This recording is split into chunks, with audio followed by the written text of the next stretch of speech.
Hvad har du lavet på dit valg? Jeg var på musik, lyd og lys, og vi spillede musik og øvede sange igennem for til sidst at skulle på magasinfestivalen og spille. Hvad har du lært?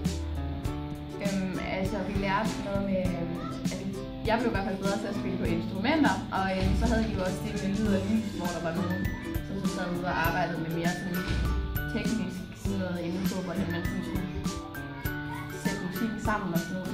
Hvad synes du om det? Jeg synes, det var fint. Det var måske lidt under sådan, hvad jeg havde forventet, men det var okay. Har du fået nogen nye fedt med? Jeg lærte en, der kendte noget, som jeg snakker rigtig godt med. Så. Hvad er det synes bedste af?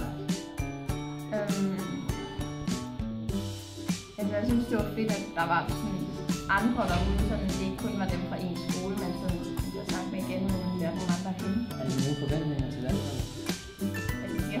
De havde lovet en masse ting, men mange af dem gik ikke helt i opfyldelse, så det synes jeg var rigtig ærgerligt.